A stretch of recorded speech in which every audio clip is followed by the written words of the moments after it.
Spiderman brand new day കഴിഞ്ഞ് നേരെ പോയി അവഞ്ചേഴ്സ് ഡൂംസ്ഡേ കാണാമെന്ന് പറഞ്ഞ് നിൽക്കുന്നവരൊന്ന് വെയിറ്റ്. കാരണം ഇതിനിടയിൽ ഒരു സീരീസ് വരുന്നുണ്ട്, അതാണ് വിഷൻ ക്വസ്റ്റ്. ഇത്രയും കാലമായിട്ട് യാതൊരുവിധ വലിയ അപ്ഡേറ്റും ഇല്ലാതെ, അതായത് 2 മാസം കഴിഞ്ഞ് ഒക്ടോബറിൽ ഇറങ്ങാൻ പോകുന്ന സീരീസാണ്. അതിന്റെ ട്രെയിലർ ഇന്ന് D23 എക്സ്പോയിൽ, അതും ഡൂംസ്ഡേയുടെ സെക്കൻഡ് ട്രെയിലർ ഇറങ്ങുന്നതിന് മുമ്പാണ് ഇവർ ഇറക്കിയിട്ടുണ്ടായിരുന്നത്.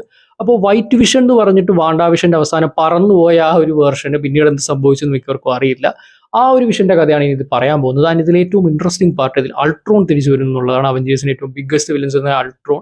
പക്ഷെ ഇക്കുറി ഒരു വില്ലനായിട്ടല്ല, മറ്റൊരു വെറൈറ്റി രീതിയിലാണ് വരാൻ പോകുന്നത്. അതുകൂടാതെ ഈ ഒരു സീരീസിലും മാജിക് റിലേറ്റഡ് ക്യാരക്ടേഴ്സ് വരുന്നുണ്ട്. വാണ്ടയുടെ തിരിച്ചുവരവ് ഉണ്ടാകുന്നൊരു ചോദ്യമുണ്ട്. പിന്നെ ഷാരോൺ കാർട്ടർ പവർ ബ്രോക്കറായി തിരിച്ചു വരുന്നു. അതുപോലെ ഒറിജിനൽ ഹ്യൂമൻ ടോർച്ചായ Jim Hammond and even Peter Quill അഥവാ സ്റ്റാർ ലോർഡ് വരെ ഈ സീരീസിൽ വരാനുള്ള സാധ്യതകൾ ഒരുപാടാണ്. പിന്നെ നമ്മൾ ഇത്രയും കാലം കണ്ട ജാർവിസ്, ഫ്രൈഡേ, ഈഡിത്ത് അടക്കമുള്ള എകളുടെ ഹ്യൂമൻ വേർഷൻസും ഇതിൽ കടന്നു വരുന്നുണ്ട്. സോ ഒരു മൈൻഡ് ബെൻഡിങ് അഡ്വഞ്ചർ തന്നെയായിരിക്കും വിഷൻ ക്വസ്റ്റ് നൽകാൻ പോകുന്നത്. അപ്പോൾ നമ്മൾ ഇന്ന് ഇതിന്റെ ട്രെയിലറും അതുപോലെ നമുക്ക് കിട്ടിയിട്ടുള്ള ബാക്കി ഇൻഫോസും ഒന്ന് ബ്രേക്ക് ഡൗൺ ചെയ്യാൻ പോവുകയാണ്. വെൽക്കം ടു കൊമിങ് മന്ത്ര. ഞാൻ ശ്രീനന്ദൻ ചെങ്ങന്നൂർ.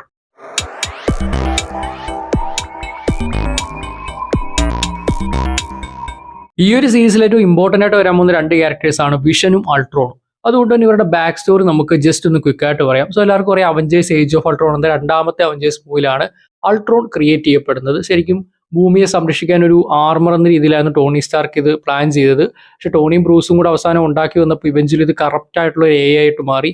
അങ്ങനെ ജാർവിസിനെ ഇല്ലാതാക്കാൻ നോക്കി അൾട്രോൺ ലോകം മുഴുവൻ ടേക്ക് ഓവർ ചെയ്യുന്നു. ഹ്യൂമൻസിനെ മുഴുവൻ കൊന്നാലേ ഭൂമിക്ക് രക്ഷപ്പെടാൻ പറ്റുമെന്ന് അൾട്രോൺ മനസ്സിലാക്കുന്നു. അങ്ങനെ ഹ്യൂമൻസിനെ കൊല്ലാൻ ശ്രമിക്കുന്നു. എന്നാൽ അൾട്രോണ് കുറച്ചുകൂടെ ബിഗ്ഗർ ആയിട്ടുള്ള, കുറച്ച് സ്ട്രോങ്ങർ ആയിട്ടുള്ള ഒരു ബോഡി വേണം. അതിനുവേണ്ടി വൈബ്രേനിയം തട്ടിയെടുത്ത് മൈൻഡ് സ്റ്റോൺ ഉപയോഗിച്ചിട്ടും ഒരു ബോഡി ഹെലൻസോയുടെ സഹായത്തോടു കൂടി അൾട്രോൺ ഉണ്ടാക്കുന്നു, മൈൻഡ് കൺട്രോൾ ചെയ്തിട്ട്. അതിന് ആ ഒരു ബോഡിയിൽ അൾട്രോൺ പ്രവേശിക്കുന്നതിന് മുമ്പ് തന്നെ അവഞ്ചേഴ്സ് ഇടപെടുകയും അങ്ങനെ ജാർവിസിന് ഇതിൻ്റെ ഉള്ളിലേക്ക് എത്തിക്കാൻ സാധിക്കുകയും ചെയ്യുന്നു. അങ്ങനെ ജാർവിസിന്റെ ആ ഒരു മൈൻഡും അതുപോലെ ടോണി, അൾട്രോൺ, ബ്രൂസ്, ഹെലൻജോ ഇവരുടെ എല്ലാവരുടെയും കൂടി ഇൻവെൻഷനും എല്ലാം കൂടെ ചേരുകയും തോറിന്റെ ലൈറ്റ്നിങ്ങും കൂടി വന്നതോടുകൂടിയാണ് വിഷൻ ജനിക്കുന്നത്. സോ ഇത് ജാർവിസിന്റെ ഒരു ഹ്യൂമൻ വേർഷൻ അല്ല, അല്ലെങ്കിൽ ഒരു റോബോട്ട് വേർഷൻ അല്ല. വിഷൻ ഒരു എൻറ്റയർ ഡിഫറെന്റ് ഐഡന്റിറ്റിയാണ്. പക്ഷെ ജാർവിസിന്റെ മകനാണെന്ന് വേണമെങ്കിൽ പറയേണ്ടി വരും. എന്തായാലും അൾട്രോൺ ആഗ്രഹിച്ചതുപോലുള്ള ആ ഒരു സ്ട്രോങ് ആയിട്ടുള്ള ബോഡി കിട്ടുന്നില്ല. പക്ഷെ അൾട്രോൺ തന്റെ ബോട്ട്സിനെ എല്ലാം കൂടെ വെച്ച് അവഞ്ചേഴ്സിനെ ഹ്യൂമൻസിനെ നേരിടുന്നു. പക്ഷെ ഇവഞ്ചലി വിഷന്റെ സഹായത്തോടു കൂടി അൾട്രോണെ അവർ പൂർണ്ണമായും ഇല്ലാതാക്കുന്നു. പിന്നീട് അവഞ്ചേഴ്സിന്റെ പാർട്ടായിട്ട് വിഷൻ മാറുന്നു. നമ്മൾ പിന്നീട് സിവിൽ വാറിലാണ് ഈ ക്യാരക്ടറിനെ കാണുന്നത്. അവിടെ 2 ചേരിയായിട്ട് മാറുന്നു. ക്യാപ്റ്റൻ അമേരിക്കയുടെ സൈഡിലോട്ട് വാണ്ട പോകുമ്പോൾ വിഷൻ പോകുന്നത് അയൺമാന്റെ സൈഡിലേക്കാണ്. അങ്ങനെ ഇവർ 2 സൈഡിലായെങ്കിലും ഇതിനിടയിൽ കൂടി ഇവരുടെ റൊമാൻസ് ഇടയ്ക്ക് കാണിച്ചു പോകുന്നുണ്ട്. ഇവഞ്ച്വലി സിവിൽ വാറിന്റെ സംഭവങ്ങൾക്ക് ശേഷം വാണ്ടയെ ക്യാപ്റ്റൻ അമേരിക്ക അടക്കമുള്ള ഒരു പ്രസിഡന്റിനെ രക്ഷപ്പെടുത്തുന്നുണ്ട്. അങ്ങനെ സ്കോട്ട്ലൻഡിൽ പോയിട്ട് വാണ്ടയും വിഷനും സ്വസ്ഥമായിട്ട് ജീവിക്കുകയാണ്. പിന്നീട് ഇൻഫിനിറ്റി വാറിൽ മൈൻഡ് സ്റ്റോൺ എടുക്കാൻ വേണ്ടി താനോസിന്റെ ബ്ലാക്ക് ഓർഡർ വരുമ്പോഴാണ് ഇവർ വീണ്ടും MCUവിന്റെ മെയിൻ സ്ട്രീമിലോട്ട് കടന്നു വരുന്നത്. ആൻഡ് ഇൻഫിനിറ്റി വാറിന്റെ ഏറ്റവും അവസാനം താനോസ് ആ മൈൻഡ് സ്റ്റോൺ കൈക്കലാക്കുന്നതോടുകൂടി വിഷൻ മരിക്കുകയാണ്. വാണ്ട അവിടെ ഡെസ്റ്റായി പോകുന്നു. പക്ഷേ എൻ ഗെയിമിലോട്ട് തിരിച്ചു വരുന്നു. എന്നാൽ ഒരുപാട് പേര് തിരിച്ചു വന്നതിന്റെ കൂട്ടത്തിൽ വിഷൻ തിരിച്ചു വന്നിട്ടില്ല. കാരണം വിഷൻ മൈൻഡ് സ്റ്റോൺ എടുത്തപ്പോൾ മരിച്ചാണ്, അല്ലാതെ സ്നാപ്പ് ചെയ്ത് പോയതല്ല. പിന്നീട് വാണ്ട കണ്ടെത്തുകയാണ് വെസ്റ്റ് വ്യൂ എന്ന് പറഞ്ഞൊരു സ്ഥലത്ത് വിഷൻ കുറച്ച് സ്ഥലം മേടിച്ചിട്ടുണ്ടായിരുന്നു. കല്യാണം കഴിഞ്ഞിട്ട് 2 പേർ കൂടെ ഒരുമിച്ച് ജീവിക്കാന്നൊക്കെ പറഞ്ഞിട്ട്. സോ സ്കോട്ട്ലൻഡിൽ താമസിക്കുന്ന സമയത്ത് വിഷൻ ഹ്യൂമൻ ഫോമിലായിരുന്നു ഉണ്ടായിരുന്നത്. അങ്ങനെ ഒരു സാധാരണ ഹ്യൂമൻ കപ്പിൾസ് ആയിട്ടാണ് അവിടെ ജീവിച്ചത്. വാണ്ടയാളുടെ മാജിക് പവർ ഇറക്കുന്നില്ല. പക്ഷേ ഇൻഫിനിറ്റി വാർ വന്നതോടുകൂടി കാര്യങ്ങളെല്ലാം മാറി. വാണ്ട വിഷൻ സീരീസിലാണ് പിന്നീട് കഥ കണ്ടിന്യൂ ചെയ്യുന്നത്. സോ വാണ്ട ഈ ഒരു സത്യം കണ്ടുപിടിച്ചതോടുകൂടി മൈൻഡ് മൊത്തത്തിൽ ബ്രോക്കൺ ആവുന്നു. അങ്ങനെ വാണ്ടയുടെ കെയോസ് മാജിക്ക് പുറത്തു വരികയും വെസ്റ്റ് വ്യൂ എന്ന ഒരു ഹോൾ ടൗൺ ചുറ്റും ഒരു ഹെക്സ് ആവുകയും അവിടെ ഒരു റിയാലിറ്റി വാണ്ട എക്സ്ട്രാ സൃഷ്ടിക്കുകയും ചെയ്യുന്നത്. അത് അവിടെ ഉള്ളൊരു ബ്രെയിൻ വാഷ് ചെയ്യുന്നു. അതുപോലെ വിഷനെയും തൻ്റെ 2 മക്കളെയും ഒക്കെ തന്നെ തിന്നെയറിയുന്ന വാണ്ട ഉണ്ടാക്കിയെടുക്കുന്നു. അങ്ങനെയാണ് വാണ്ട വിഷന്റെ കഥ പോകുന്നത്. ഇവഞ്ച്വലി സ്വോർഡ് എന്ന് പറഞ്ഞ സംഘടന വാണ്ടയ്ക്കെതിരെ വരുന്നു. കാരണം വെസ്റ്റ് വ്യൂയിലുള്ള ഒരു ഹോസ്റ്റേജസ് ആണ് ടെക്നിക്കലി. സോ സ്വോർഡിന്റെ ആൾക്കാരിലൂടെയാണ് വൈറ്റ് വിഷന്റെ കടന്നു വരും. അതായത് പഴയ വിഷന്റെ ബ്രോക്കൺ ബോഡി ഇവർ പെയിന്റ് ചെയ്ത് കുറച്ച് ടെക്കൊക്കെ കയറ്റിയാണ് വൈറ്റ് വിഷനെ ഉണ്ടാക്കുന്നത്. സോ ആ ഒരു ഒറിജിനൽ വിഷന്റെ മെമ്മറീസും ഇതിനകത്തുണ്ട്. വാണ്ട വിഷന്റെ ഫിനാലയിൽ വാണ്ട ഉണ്ടാക്കിയ ഫേക്ക് വിഷനും വൈറ്റ് വിഷനും തമ്മിൽ ഏറ്റുമുട്ടുന്നുണ്ട്. അവിടെ തന്നെ ഒരു വലിയ ഡിലമ അവർക്ക് കടന്നു വരുന്നുണ്ട്, ഷിപ്പ് ഓഫ് തീസസ്. അതായത് ശരിക്കും ഈ 2 വിഷനും ഒറിജിനൽ അല്ല. ഒറിജിനൽ വിഷൻ മരിച്ചുപോയി, 2 പേർക്കും മെമ്മറീസ് മാത്രമാണുള്ളത്. സോ ശരിക്കും ആരാണിത് ഒറിജിനൽ, അല്ലെങ്കിൽ ഈ വൈറ്റ് വിഷൻ ഒറിജിനൽ ആണോ എന്നുള്ളത് ആ ഒരു കൺഫ്യൂഷനിൽ വൈറ്റ് വിഷൻ എങ്ങോട്ടോ പറന്നുപോയി. പിന്നീട് നമ്മൾ ആ ഒരു ക്യാരക്ടറിനെ കണ്ടിട്ടുണ്ടായിരുന്നില്ല. വാണ്ടയുടെ കേസ് എടുത്താൽ പിന്നീട് മൾട്ടിവേഴ്സ് ഓഫ് മാഡ്നസിൽ വന്നിട്ട് ഏറ്റവും അവസാനം വാണ്ട മരിക്കുന്നു എന്ന രീതിയിലാണ് പോയിട്ടുണ്ടായിരുന്നത്. ഈ ഒരു വാണ്ട വിഷൻ സീരീസിൽ തന്നെ വില്ലനായിട്ടുണ്ടായിരുന്ന അഗതയ്ക്ക് ഒരു സോളോ സീരീസ് കിട്ടി, അഗത ഓൾ അലോങ്. ആൻഡ് അതിൽ വാണ്ടയുടെ വിഷന്റെ മകനായിട്ടുള്ള ബില്ലി മാക്സിമോഫിന്റെ സോള് മറ്റൊരാളുടെ ബോഡിയിൽ പ്രവേശിക്കുകയും അങ്ങനെ വിക്കൻ എന്ന് പറഞ്ഞൊരു സൂപ്പർ നാച്ചുറൽ ഹീറോ ആയിട്ട് മാറുകയും ചെയ്യുന്നുണ്ട്. ഈ ഒരു സീരീസിലോട്ട് വരുമ്പോഴത്തേക്കും രണ്ടാമത്തെ മകനായിട്ടുള്ള ടോമി മാക്സിമോഫിന്റെ സോള് മറ്റൊരു ബോഡിയിലോട്ട് കടക്കുകയും അങ്ങനെയാണ് ഈ ഒരു സീരീസിൽ വരാൻ പോകുന്ന തോമസ് ഷെപ്പേർഡ് എന്ന ക്യാരക്ടർ കടന്നു വരികയും ചെയ്യുന്നത്. അപ്പോൾ ഇത്രയുമാണ് നിലവിൽ MCUവിൽ വാണ്ട, വിഷൻ, അൾട്രോൺ തുടങ്ങിയ ക്യാരക്ടേഴ്സ് ഒക്കെ സംഭവിച്ചിട്ടുണ്ടായിരുന്നത്. നേരത്തെ പറഞ്ഞതുപോലെ വാണ്ടയുടെയും വിഷന്റെയും മക്കൾ, അത് വാണ്ടയുടെ കെയോസ് മാജിക് കൊണ്ട് ഉണ്ടാക്കിയാണ്. അതിൻ്റെതായ ഒരു പവർ ഉള്ളത് കൊണ്ട് അതിന്റെ സോളുകൾ പുറത്തേക്ക് അങ്ങോട്ടേക്കോ പോയി അങ്ങനെ രണ്ടുപേരുടെ ഉള്ളിൽ ചെന്ന് കയറുന്നു. അങ്ങനെയാണ് വിക്കനും സ്പീഡും ഉണ്ടാവുന്നത്. വിക്കൻ ഓൾറെഡി അഗതാവോളലോങ്ങിൽ ബില്ലി മാക്സിമോഫ് വന്നു. ഇപ്പോഴത്തെ ടോമി മാക്സിമോഫ് അഥവാ സ്പീഡ് വിഷൻ ഗൊസ്തി വരാൻ പോവുകയാണ്. സോ ഇതിലൂടെയൊക്കെ വീണ്ടും മൾട്ടിവേഴ്സ് ഓഫ് മാഡ്നസിന്റെ plot and all movie even stupider ആവുകയാണ്. കാരണം വാണ്ടയ്ക്ക് മക്കളെ കിട്ടുന്നില്ല എന്ന് പറഞ്ഞ് വേറെ യൂണിവേഴ്സിൽ പോകുന്നതായിരുന്നല്ലോ അതിൽ ഏറ്റവും വലിയ പ്രശ്നം. പക്ഷെ വാണ്ടയുടെ മക്കളുടെ സോൾസ് ഈ പറഞ്ഞതുപോലെ വേറെ രണ്ടിടത്ത് ഉണ്ട് താനും. അപ്പോൾ ഈ ഒരു സീരീസിൽ വാണ്ട തിരിച്ചു വരുമോ അല്ലെങ്കിൽ ആ ഒരു ക്യാരക്ടർ ആർക്ക് ഫുൾ സർക്കിളിൽ എത്തുമോ എന്നുള്ളത് വലിയൊരു ചോദ്യമാണ്. പക്ഷെ അതിനു മുന്നേ നമുക്ക് ട്രെയിലറിൽ എന്തൊക്കെയാണ് പറഞ്ഞിരിക്കുന്നത് വ്യക്തമായി നോക്കാം. ട്രെയിലർ ആരംഭിക്കുന്ന തന്നെ ഒരു കഫേയിൽ വിഷൻ വർക്ക് ചെയ്യുന്നതായിട്ട് കാണിച്ചുകൊണ്ടാണ്. സോ ഇത് സ്കോട്ട്ലൻഡ് ആണ് നമുക്ക് അനുമാനിക്കാം. സ്കോട്ട്ലൻഡ് ഞാൻ നേരത്തെ പറഞ്ഞിരുന്നു, അവിടെയാണ് സിവിൽ വാറിനും ഇൻഫിനിറ്റി വാറിനും ഇടയിൽ വാണ്ടയും വിഷനും സാധാരണ ഹ്യൂമൻ കപ്പിൾസ് ആയിട്ട് ജീവിച്ചിട്ടുണ്ടായിരുന്നു. സോ വൈറ്റ് വിഷന്റെ മെമ്മറീസിൽ ആ ഒരു സ്ഥലവും അത് മുഴുവൻ ഓർമ്മയുണ്ടായിരിക്കും. അതുകൊണ്ട് തന്നെയാണ് അവിടെ പോകുന്നത്. സോ അവിടെ പേരിന് വേണ്ടിയിട്ട് ആൾക്കാർക്കിടെ ബിലോങ് ചെയ്യാൻ വേണ്ടിയിട്ട് മാത്രം ആ ഒരു കഫേയിൽ ജോലി ചെയ്ത് ജീവിക്കുന്നു. സോ കഫേയിൽ തന്നെ ഓണർ ആയിരിക്കാം അല്ലെങ്കിൽ സീനിയർ എംപ്ലോയി ആയിരിക്കാം. അവർ ചോദിക്കുന്നുണ്ട്, പണ്ട് നീ എപ്പോഴും ഇവിടെ വരുമ്പോൾ നിന്റെ ഇവിടെ റെഡ് ഹെഡ് ഉണ്ടായിരുന്നല്ലോ, അവൾ ഇവിടെ എന്നൊക്കെ. സോ അത് വാണ്ടയാണ് ഉദ്ദേശിക്കുന്നത്. നമുക്ക് അവിടെ നോക്കിയാൽ കാണാൻ പറ്റുന്നുണ്ട്. അവിടെ ആ ഒരു ബെഞ്ചിൽ W+V എന്ന് എഴുതി ലവ് ഒക്കെ നമ്മൾ ഈ സ്കൂളിലും കോളേജിലും ഒക്കെ എഴുതി വെക്കത്തില്ല, അതുപോലെ എഴുതി വെച്ചിരിക്കുന്ന കാണാം. അപ്പോൾ വാണ്ടയുടെ കാര്യം ചോദിക്കുമ്പോൾ ഇപ്പോൾ അവളില്ല, അല്ലെങ്കിൽ വീട്ടിൽ ആരൊക്കെ ഉണ്ടെന്ന് ചോദിക്കുമ്പോൾ വീട്ടിൽ ഐ എം എലോൺ എന്ന് പറയുന്നുണ്ട്. അങ്ങനെ പിന്നീട് വിഷൻ വീട്ടിലോട്ട് തിരിച്ചു പോകുമ്പോൾ വൈറ്റ് വിഷൻ ആ ഒരു ഒറിജിനൽ ഫോം എടുക്കുന്നു. അവിടെ ഇരിക്കുകയാണ്. ഒരു സ്റ്റോറേജ് ഏരിയയിൽ പോയി തറയിരുന്ന് വിഷന്റെ തലയ്ക്കുള്ളിലോട്ട് നമ്മൾ പോവാണ്. സോ വിഷന്റെ മൈൻഡിനകത്ത് നടക്കുന്നതാണ് ഈ ഒരു സീരീസ് വരാൻ പോകുന്ന ഓൾമോസ്റ്റ് എല്ലാ കാര്യങ്ങളും. ആൻഡ് ആ ഒരു തലയ്ക്കകത്ത് വിഷന്റെ ക്രിയേഷന് കാരണമായിട്ടുള്ള അൾട്രോൺ അടക്കമുള്ള ഒരുപാട് AI കമ്പാനിയൻസ് ഉണ്ട്. ആൻഡ് ഇവരിലൂടെ വിഷൻ എന്നൊരു AI എന്താ പറയുക, ഒരു സെൽഫ് ഡിസ്കവറിയോ അങ്ങനെയുള്ള ഒരു ജേണിയിലോട്ട് പോയിക്കൊണ്ടിരിക്കുകയാണ്. ആൻഡ് ഇത് ഭയങ്കര ഇൻട്രസ്റ്റിംഗ് ആണ്. കാരണം AI എന്ന് പറയുന്നത് ഈ പറഞ്ഞ ഏജ് ഓഫ് അൾട്രോണിൽ ഇൻട്രൊഡ്യൂസ് ചെയ്യുന്ന സമയത്ത് നമുക്കെല്ലാവർക്കും ഇത് ഭയങ്കര എന്തോ വലിയ ടെക്നോളജി ഭാവിയിൽ വരുന്നുണ്ടായിരുന്നു. പക്ഷേ ഇന്ന് ഞാനിത് സംസാരിക്കുമ്പോൾ AI എത്രമാത്രം പോപ്പുലർ ആണ്. ഇന്ന് വീഡിയോ കാണുന്ന എത്രയോ പേര് ChatGPT അടക്കമുള്ള AI ടൂൾസ് യൂസ് ചെയ്യുന്നുണ്ട്. സോ ആ ഒരു കാലഘട്ടത്തിൽ ഒരു AIയുടെ മൈൻഡിനുള്ളിലോട്ട് പോയി അത് നേരിടുന്ന ഒരു ഡിലമ അല്ലെങ്കിൽ അതിൻ്റെ കുറേ കോംപ്ലക്സുകൾ മറ്റേ AIയുമായിട്ട് ഡീൽ ചെയ്യുന്നത്, ആ ഒരു ആസ്പെക്ട് വരുന്നത് MCUവിൽ ഇതുവരെ കണ്ടിട്ടുള്ള വെച്ചിട്ട് യൂണീക്ക് ആയിട്ട്, MCUവിൽ എന്നല്ല ഹോൾ സൂപ്പർ ഹീറോ അല്ലെങ്കിൽ CBM കണ്ടന്റുകളിൽ ഏറ്റവും യൂണീക്ക് ആയിട്ടുള്ള ആസ്പെക്റ്റുകൾ ഒന്നായിരിക്കും വിഷൻ ക്വസ്റ്റിൽ വരാൻ പോകുന്നത്. അപ്പോൾ വിഷന്റെ മൈൻഡിനകത്ത് വലിയൊരു പാലസ്, അതുപോലെ ബ്രൈറ്റ് ആയിട്ടുള്ള ഒരു വേൾഡ് ഒക്കെയാണ് നമുക്ക് കാണാൻ സാധിക്കുന്നത്. അവിടെ തൊപ്പിയൊക്കെ വെച്ച് ഒരു സാധാരണ ഹ്യൂമനായിട്ട് വിഷൻ പോകുന്നു. അവിടെ വിഷന്റെ മെയിനായിട്ടൊരു മാനർ ഉണ്ട്, അതിനകത്തോട്ട് ചെല്ലുന്നു. സോ ആ ഒരു വീടിനകത്തോട്ട് ചെല്ലുമ്പോഴത്തേക്കും വിഷന്റെ ഫ്രണ്ട്സ് ആയിട്ടുള്ള മറ്റ് AIകൾ വരുന്നുണ്ട്. ഇതിൽ നമുക്ക് ഫ്രൈഡേ കാണാൻ പറ്റുന്നത് ജാർവിസിന്റെ കേസ് എടുത്താൽ മിക്കവർക്കും അറിയായിരിക്കും. ഏജന്റ് കാർട്ടർ സീരീസിൽ ഹോവാർഡ് സ്റ്റാർക്കിന്റെ അസിസ്റ്റന്റ് ആയിട്ടാണ് ജാർവിസിനെ കാണിക്കുന്നത്.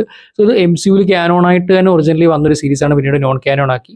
എനിവേ ഇതേ ആക്ടർ തന്നെ എൻ ഗെയിമിൽ ഹോവാർഡിന്റെ കൂടെ വന്നിട്ടുണ്ടായിരുന്നു, നമ്മൾ കണ്ടിട്ടുണ്ടായിരുന്നു. സോ സെയിം ആക്ടർ തന്നെ ഇവിടെ തിരിച്ചു കൊണ്ടുവന്നിരിക്കുകയാണ്. ഈ ജാർവിസ് എന്ന ആ ഒരു പഴയ AIയുടെ മൈൻഡായിട്ട്. ശരിക്കും ഈ ഒരു ജാർവിസ് ടോണിയെ കുട്ടിക്കാലത്ത് ഒരു ടേക്ക് കെയർ ചെയ്യുന്നുണ്ടായിരുന്നു. അതിൻ്റെ ഓർമ്മയ്ക്കാണ് ടോണി സ്വന്തം അസിസ്റ്റന്റിനും ജാർവിസ് എന്ന് പേരിട്ടത്. അപ്പോൾ ഇവിടെ ആ ഒരു സാധനം കണക്ട് ചെയ്തിരിക്കുകയാണ്. പിന്നെ ഫ്രൈഡേയുടെയും ഒറിജിനൽ ഫോം കാണിക്കുന്നുണ്ട്. ഇത് കൂടാതെ യു ഡമ്മി എന്ന് പറഞ്ഞിട്ടുള്ള വേറെ 2 AIകളും വരുന്നുണ്ട്.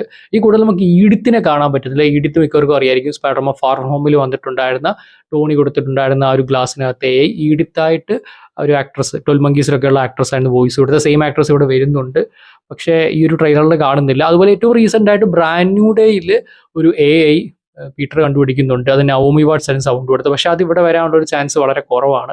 മോസ്റ്റ് ലൈക്ലി നമ്മളിപ്പോൾ കണ്ട ഈ ഒരു AIസും അതിൻ്റെ കൂടെ ഈഡിത്തുമായിരിക്കും ഈ ഒരു സീരീസിൽ കടന്നു വരിക.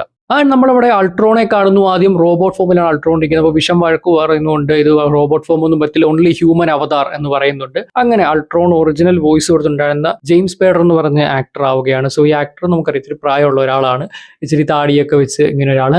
Interesting factor is Ultron technically വിഷന്റെ ഡാഡായിട്ട് വരും. സോ ആ ഒരു മൈൻഡിനകത്തും ആ ഒരു കാര്യം പറഞ്ഞ് ഒരു ചെറിയ ജോക്കൊക്കെ കൊണ്ടുവരുന്നുണ്ട്. പിന്നെ വേറൊരു കാര്യം, വിഷൻ തൻ്റെ ജീവിതം മുഴുവൻ ഒരു സിനിമ പോലെ ഇരുന്ന് കാണുന്നുണ്ട്. റെഡ് കാർപ്പറ്റിലൂടെ നടന്നു പോകുന്നു. അപ്പോൾ അതിൻ്റെ സൈഡിൽ ഡെത്ത് ആൻഡ് റീവിഷൻ, അത് ഭയങ്കര ഇൻട്രസ്റ്റിംഗ് ആണ്. വിഷൻ വീണ്ടും പുനർജനിക്കുന്നു, റീജനറേറ്റ് ചെയ്തു, അല്ലെങ്കിൽ ആ ഒരു ഇത് കാണിക്കുക റീവിഷൻ എന്ന് പറഞ്ഞിട്ട് ഇതിങ്ങനെ ഓരോ മൂവിയായിട്ട് ഡിവൈഡ് ചെയ്യുകയാണ്. നമ്മൾ വാണ്ടാ വിഷനകത്ത് കണ്ടിട്ടുണ്ടായിരുന്നു ഓരോ കാലത്തെ ടെലിവിഷൻ സീരീസുകൾ, 60s സീരീസ്, 70s സീരീസ്, അതിനൊക്കെ ട്രിബ്യൂട്ട് കൊടുത്തുകൊണ്ടായിരുന്നു വാണ്ടാ വിഷനിലെ ഓരോ എപ്പിസോഡും വന്നത്. ഇവിടോട്ട് വരുമ്പോൾ വിഷൻ തൻ്റെ പഴയ ജീവിതം ഓരോ സിനിമയായിട്ട് കാണുകയാണ്. ഓക്കെ, അപ്പോൾ അങ്ങനെ ഒരു സ്ക്രീനിലിരുന്ന് സിനിമ കാണുന്നു. അപ്പോൾ അതിൽ വാണ്ടാവിഷൻ കാണുന്നുണ്ട്, അതുപോലെ ഏജ് ഓഫ് അൾട്രോണിലെ വിഷ്വൽസ് കാണുന്നുണ്ട്. സോ അങ്ങനെ തന്നെ മെമ്മറീസ് വീണ്ടും റിവൈൻഡ് ചെയ്തിട്ട് ഈ ഒരു വിഷൻ കണ്ടുകൊണ്ടിരിക്കുകയാണ്. നേരത്തെ പറഞ്ഞതുപോലെ ഇത് നമ്മൾ കണ്ടിരുന്ന ഒറിജിനൽ വിഷൻ അല്ല. ആ വിഷൻ ഇൻഫിനിറ്റി വാറിൽ മരിച്ചുപോയി. ആ വിഷന്റെ മെമ്മറീസ് ട്രാൻസ്ഫർ ചെയ്ത വൈറ്റ് വിഷനാണ്. സോ ഇത് നേരത്തെ പറഞ്ഞ പോലെയുള്ള ഒരു ഡിലമയാണ്. ശരിക്കും ഇത് തൻ്റെ മെമ്മറീസ് അല്ല, പക്ഷെ ഇത് തൻ്റെ മെമ്മറീസ് ആണ്. അതും താനൊരു എയും കൂടിയാണ്. സോ ഈ ഒരു ആസ്പെക്ട് നല്ല രീതിയിൽ തന്നെ എക്സിക്യൂട്ട് ചെയ്താൽ നമുക്ക് സൂപ്പർ ഹീറോ സീരീസുകളിൽ തന്നെ ഏറ്റവും ബെസ്റ്റ് കണ്ടന്റുകളൊന്നായിരിക്കും കിട്ടാൻ പോകുന്നത്. അപ്പം ഞാൻ നേരത്തെ പറഞ്ഞല്ലോ, വാണ്ടാവിഷൻ ട്രിലജിയുടെ അവസാനത്തെ പാർട്ടാണിത്.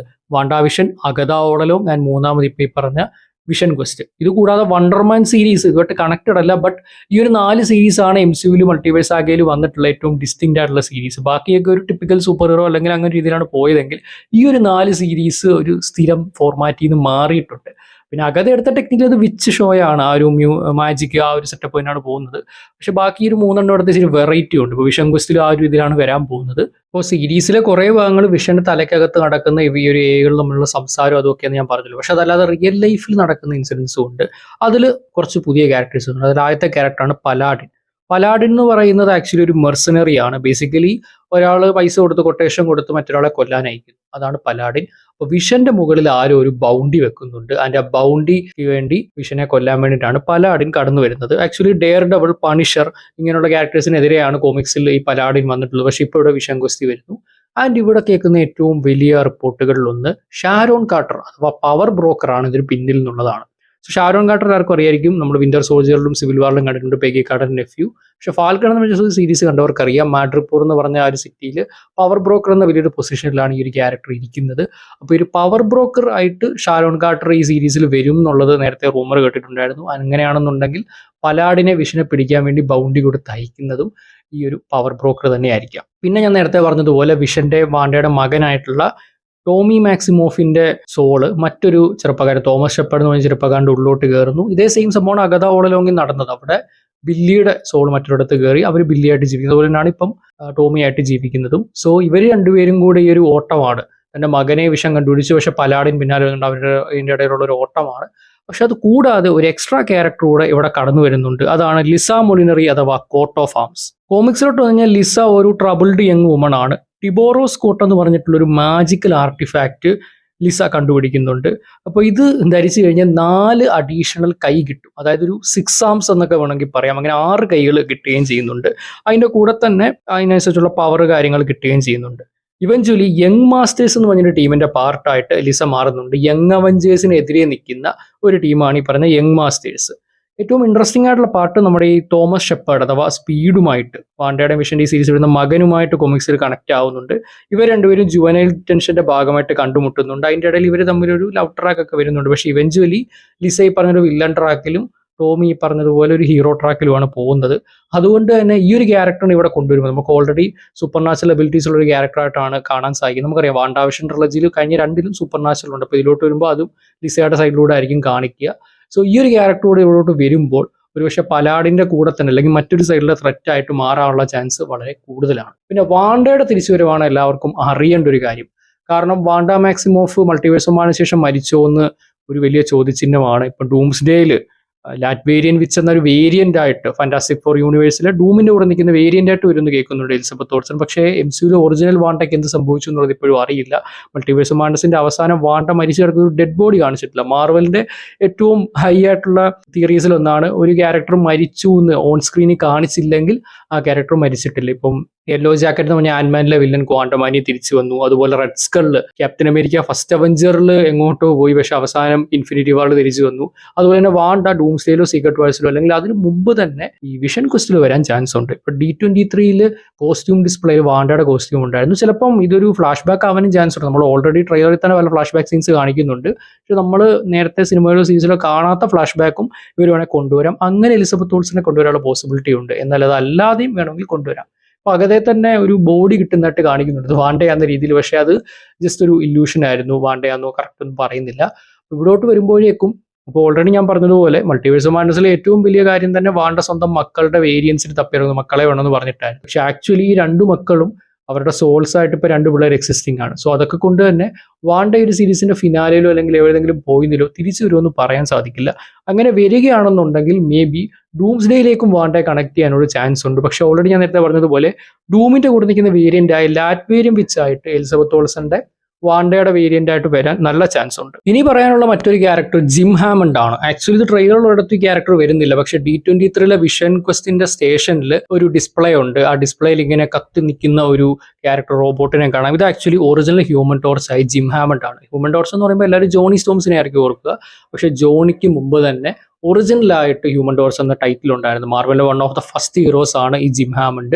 ഇത് ബേസിക്കലി റോബോട്ടാണ്. അപ്പോൾ ഈ ഒരു ക്യാരക്ടറിന്റെ ഡിസ്പ്ലേ ക്യാപ്റ്റൻ അമേരിക്ക ഫസ്റ്റ് അവഞ്ചറിൽ കാണിക്കുന്നുണ്ട്. ഈ റോബോട്ടിനെ ഹോവാർഡ് സ്റ്റാർക്ക് ഉണ്ടാക്കിയായിട്ട് പഴയ സ്റ്റാർക്ക് എക്സ്പോ 1940s കാണിക്കുന്നുണ്ട്. സോ ആ ഒരു സെയിം രീതി തന്നെ ഇവിടെ കൊണ്ടുവരിക. കാരണം ഇതും ടെക്നിക്കൽ റോബോട്ടാണ്. One of the first AI അല്ലെങ്കിൽ ആ ഒരു ടെക്നോളജി വെച്ച് വരുന്ന റോബോട്ടാണ്. അതുകൊണ്ട് തന്നെ ജിം ഹാമണ്ടിനെ ചിലപ്പോൾ കൊണ്ടുവരാനുള്ള സാധ്യത വളരെ കൂടുതലുണ്ട്. ഈ ഒരു ഫാൻ ആർട്ട് അതിലോട്ടാണ് വിരൽ ചൂണ്ടുന്നത്. ഇനി നമുക്ക് പറയാനുള്ളത് പീറ്റർ ക്വിൽ അഥവാ സ്റ്റാർ ലോർഡിനെ കുറിച്ചാണ്. യാതൊരു ബന്ധവുമില്ലെന്ന് തോന്നും, പക്ഷേ നേരത്തെ ഡൂംസ്ഡേ സീക്രട്ട് വാർസ് റിലേറ്റ് ചെയ്ത് കുറെ കോൺസെപ്റ്റ് ആർട്ടുകൾ ലീക്ക് ആയിട്ടുണ്ടായിരുന്നല്ലോ. അതിലെ ഏറ്റവും ഇൻട്രസ്റ്റിംഗ് ആയിട്ടുള്ള കോൺസെപ്റ്റ് ആർട്ടുകളിൽ ഒന്നായിരുന്നു സ്റ്റാർ ലോർഡും വൈറ്റ് വിഷനും കൂടെ ചില്ല് ചെയ്തിരിക്കുന്നത്. നമുക്കറിയാം guardians of the Galaxy volume 3 സംഭവങ്ങൾക്ക് ശേഷം പീറ്റർ ക്വിൽ ഇപ്പോൾ സ്റ്റാർ ലോർഡ് ഒന്നുമല്ല, ഇപ്പോൾ ഗ്രാൻഡ് പായുടെ കൂടെ സാധാരണ ജീവിതം നയിക്കുകയാണ്. സോ അതുകൊണ്ട് തന്നെ വിഷനുമായിട്ട് പാത്ത് ക്രോസ് ചെയ്യാൻ ചാൻസ് ഉണ്ട്. അങ്ങനെ ആയിരിക്കും ആ ഒരു കോൺസെപ്റ്റ് ആയിട്ടുള്ള സാധനം വന്നത്. പക്ഷെ എന്ന് കരുതി ഈ ഒരു സീരീസിൽ ഈ ഒരു ക്യാരക്ടർ വരും എന്ന് നമുക്ക് ഉറപ്പിച്ച് പറയാൻ പറ്റില്ല. പക്ഷേ ഇതിൻ്റെ ഒരു പോസ്റ്റ് ക്രെഡിറ്റ് സീനിലോ അല്ലെങ്കിൽ അവസാനത്തിലോ ഒക്കെ നെക്സ്റ്റ് വൈറ്റ് വിഷനെ ഡൂംസ്ഡേയിലോട്ടോ സീക്രട്ട് വാർസിലോ കണക്ട് ചെയ്യുന്ന രീതിയിൽ പീറ്റർ ക്വിലിനെ കൊണ്ടുവരികയാണെങ്കിൽ അത് ഒരു കിടിലൻ കെമിയോ തന്നെ ആയിരിക്കും. കാരണം ഗാർഡിയൻസ് ഓഫ് ദി ഗാലക്സി കഴിഞ്ഞിപ്പോൾ ഒരു 3 കൊല്ലമായി വോളിയം 3 കഴിഞ്ഞിട്ട്. പിന്നീട് ആ ഒരു സെറ്റ് ഓഫ് ക്യാരക്ടേഴ്സ് എന്ത് പറ്റിയെന്ന് യാതൊരു വിവരവും നമുക്ക് കിട്ടുന്നില്ല. ഡൂംസ്ഡേയിലായാലും സീക്രട്ട് വാർസിലായാലും ഇവരുണ്ടോ ഇല്ലയോ, പുതിയൊരു ഗാർഡിയൻസ് ടീം ഉണ്ടായില്ലേ, പഴയ ആൾക്കാരുണ്ട്, ഇവരൊക്കെ ഉണ്ടോ എന്ന് അറിയുകയില്ല. നേരത്തെ ഈ കോൺസെപ്റ്റ് ആർട്ടുകളിലാണ് പീറ്റർ ക്വിലിനെങ്കിലും കാണാൻ സാധിച്ചത്. ഈ ഒരു വിഷന്റെ കൂടെ ഇരിക്കുന്നു, അതുപോലെ യങ് അവഞ്ചേഴ്സ് കമല ഖാൻ ആ ഒരു സെറ്റ് ഓഫ് ടീമിന്റെ കൂടെ ഇരിക്കുന്നു എന്നുള്ളത് നമ്മൾ കണ്ടിട്ടുണ്ടായിരുന്നത്. സോ ഇതിൽ പീറ്റർ ക്വിൽ അവസാനമൊക്കെ വരികയാണെന്നുണ്ടെങ്കിൽ it will be something interesting. ഡൂംസ്ഡേയുടെ സെക്കൻഡ് ട്രെയിലർ അല്ലെങ്കിൽ ആ സ്പെഷ്യൽ ലുക്ക് എന്ന് പറയുന്ന അത്രത്തോളം ഇമ്പാക്ട്ഫുൾ ആയിരുന്നു. ഫസ്റ്റ് ട്രെയിലറിനേക്കാളും കൂടുതൽ ഇമ്പാക്ട് കിട്ടി. അതുകൊണ്ട് തന്നെ മിക്കവരും വിഷൻ ക്വസ്റ്റിനെ പറ്റി അധികം സംസാരിക്കുന്ന കണ്ടില്ല. ആക്ച്വലി ഇത് നേരത്തെ തന്നെ ട്രെയിലർ ഇറക്കി വിടേണ്ടായിരുന്നു. നേരത്തെ സാൻഡിയാ കോമിക്കോണിലൊക്കെ ഒരു അവസരം ഉണ്ടായിരുന്നു. അപ്പോൾ അവിടെ ഇറക്കി വിടേണ്ടായിരുന്നു. പക്ഷേ I think Disney plus content ആയതുകൊണ്ട് തന്നെ ആയിരിക്കും D23 ഇറക്കിയത്. പിന്നെ വേറൊരു കാര്യം, ഇതായിരിക്കും നമുക്ക് അവസാനമായിട്ട് കിട്ടാൻ പോകുന്ന ഒരു മാർവൽ ലൈവ് ആക്ഷൻ സീരീസുകളിലൊന്ന്. ബേസിക്കലി മാർവൽ ടെലിവിഷന്റെ പാർട്ടായിട്ട് അവർ ലൈവ് ആക്ഷൻ സീരീസുകൾ നിർത്തുകയാണ്. അതിന്റെ പാർട്ടായിട്ടാണ് വണ്ടർമാന്റെ സീസൺ 2 ക്യാൻസൽ ചെയ്തത്. അതുപോലെ ഇനിയിപ്പോൾ dare double born again season 3 കൂടെ വരാനുള്ളൂ. അതിൽ ഡിഫൻഡേഴ്സ് ഒക്കെ വരുന്നുണ്ട്. എനിക്ക് തോന്നുന്നു അതോടുകൂടി ഡെയർ ഡബിളിന്റെ സീരീസും തീരും. പിന്നെ സീക്രട്ട് വാർസ് വരികയാണ്. സോ അത് കഴിഞ്ഞ് പുതിയൊരു സോഫ്റ്റ് റിപ്പോർട്ടഡ് യൂണിവേഴ്സ് ആയിരിക്കുമല്ലോ. അപ്പോൾ വിഷൻ ക്വസ്റ്റും അത് കഴിഞ്ഞ് വരാവുന്ന dare double born again season 3 ആയിരിക്കും നമുക്ക് കിട്ടാൻ പോകുന്ന അവസാനത്തെ മാർവൽ ലൈവ് ആക്ഷൻ TV സീരീസുകളിലൊന്ന്. പക്ഷേ ഐ തിങ്ക് സീക്രട്ട് വാർസ് കഴിഞ്ഞ് വരുന്ന പുതിയ സാഗയിൽ എക്സ്മെന്റെ പാർട്ടായിട്ടോ അങ്ങനെയൊക്കെ അവർ പുതിയ സീരീസുകൾ കൊണ്ടുവന്നേക്കാം. പക്ഷേ സീരീസുകളേക്കാൾ കൂടുതൽ സ്പെഷ്യൽ പ്രസന്റേഷന് ഇമ്പോർട്ടൻസ് കൊടുക്കാൻ ചാൻസ് ഉണ്ട്. സത്യം പറഞ്ഞാൽ ഒരുപാട് നെഗറ്റീവ് കിട്ടിയല്ലോ ഷീകൾക്ക്, അതുപോലെ അയൺ ഹാർട്ട്, ഈ ക്യാരക്ടേഴ്സിനൊക്കെ ആക്ച്വലി ഒരു സ്പെഷ്യൽ പ്രസന്റേഷൻ ആണ്. ജസ്റ്റ് ഒരു 40-50 മിനിറ്റുള്ള കണ്ടന്റ് ആണെങ്കിൽ ഒരുപാട് നല്ല അപ്രീസിയേഷൻ കിട്ടി. ഇപ്പോൾ വെയർവുൾഫ് ബൈ നൈറ്റ് എടുക്കാം, അത് ജസ്റ്റ് ഒരു 50 മിനിറ്റ് മാത്രം വരുന്ന കണ്ടന്റ് ആണ്. അതൊരു കിടിലൻ എക്സ്പീരിയൻസ് ആണ് നൽകിയത്. അപ്പോൾ അങ്ങനെയുള്ള എക്സ്പീരിയൻസ് ചെയ്യാൻ ഏറ്റവും ബെസ്റ്റ് പാർട്ട് സ്പെഷ്യൽ പ്രസന്റേഷൻ ആണ്. ഇപ്പോൾ തന്നെ ഡൂംസ്ഡേക്കും സീക്രട്ട് വാർസിനും ഇടയിൽ വേറെ കണ്ടന്റ് ഒന്നും ഇല്ലല്ലോ, ഡെയർ ഡബിൾ ബോൺ അഗെയിൻ അല്ലേ. പക്ഷേ അവിടെ തൊട്ട് 2-3 സ്പെഷ്യൽ പ്രസന്റേഷൻ വരുന്നു എന്ന് കേട്ടു. ഈ കൂട്ടത്തിൽ വെയർവുൾഫ് ബൈ നൈറ്റിന്റെ സെക്കൻഡ് പാർട്ടും. സോ അതൊക്കെ എങ്ങനെയായിരിക്കും ചെയ്യാൻ പോകുന്ന അറിയാൻ ആഗ്രഹമുണ്ട്. എന്തായാലും ഈ സീരീസ് പരിപാടി നിർത്തി സ്പെഷ്യൽസിലോട്ടാണ് തിരിയുന്നതെങ്കിൽ നമുക്കൊരു വർഷം കൂടുതൽ വെറൈറ്റി കണ്ടന്റുകൾ കിട്ടുകയും ചെയ്യും, എന്നാൽ ഒരുപാട് വെറുപ്പിക്കുകയും ചെയ്യുന്ന ഒരു അവസ്ഥയാണ്. സോ മാർവൽ ഈ എടുത്ത ഡിസിഷൻ നല്ലതാണോ മോശമാണോ എന്ന് കണ്ടു തന്നെ അറിയണം. എന്തായാലും വിഷൻ ക്വസ്റ്റോട് കൂടി വാണ്ടാ വിഷൻ ട്രിലജി ഇവിടെ ഒഫീഷ്യലി അവസാനിക്കുകയാണ്. വാണ്ടാ വിഷനാണ് സത്യം പറഞ്ഞ മാർവലിന്റെ സീരീസ് സൈഡ് ആദ്യമായിട്ട് തുടങ്ങി വെച്ചത്. അപ്പോൾ ഇത് ഏറ്റവും അവസാനം ഡൂംസ്ഡേക്ക് മുന്നേ വിഷൻ ക്വസ്റ്റോട് കൂടി ഇത് തീരുകയും ചെയ്യുന്നു. അതൊരു ഫുൾ സർക്കിൾ മൊമെന്റ് തന്നെയാണ്. എന്തായാലും ട്രെയിലർ എനിക്ക് ഒരുപാട് ഇഷ്ടമായി. പക്ഷേ ഒരു ഭയങ്കര ഹൈപ്പ് അങ്ങനെയൊന്നുമല്ല, ഒരു വെറൈറ്റി സീരീസ് ആണ്. സോ കാത്തിരുന്ന് തന്നെ കാണാം. അപ്പോൾ ഓൾറെഡി നമ്മൾ ഡൂംസ്ഡേയുടെ ട്രെയിലർ ബ്രേക്ക് ഡൗൺ ചെയ്തിട്ടുണ്ട്, കാണാത്തൊരു ചെക്കൗട്ട് ചെയ്യും. അതുപോലെ നമ്മൾ എക്സ്മെൻ കാസ്റ്റ് അടക്കമുള്ള മറ്റ് D23 അപ്ഡേറ്റ്സ് അടുത്ത വീഡിയോയിൽ ചെയ്യുന്നതായിരിക്കും. ഇത്തരത്തിൽ കൂടുതൽ മാർവൽ ഡീസ് റിലേറ്റഡ് വീഡിയോസിനായി കൊമിക് മന്ത്ര യൂട്യൂബ് ചാനൽ സബ്സ്ക്രൈബ് ചെയ്യുക. അതേപോലെ നമ്മുടെ ഇൻസ്റ്റാഗ്രാം പേജും വാട്സ്ആപ്പ് ചാനലും ഫോളോ ചെയ്യുക. പിന്നെ മാർവൽ ഫാൻസ് കേരളയുടെ ഒഫീഷ്യൽ ഗ്രൂപ്പ് ഉണ്ട്, നിങ്ങൾക്ക് മാർവൽ ഡിസ്കഷൻ ചെയ്യാൻ വേണ്ടിയിട്ട്. അതിന്റെ ലിങ്ക് കമന്റ് ബോക്സിൽ ഇട്ടേക്കാം. അപ്പോൾ ഇനി അടുത്ത വീഡിയോയിൽ കണ്ടുമുട്ടുന്നവരേക്കും this is Ranjan Kannur signing off from comic Mantra.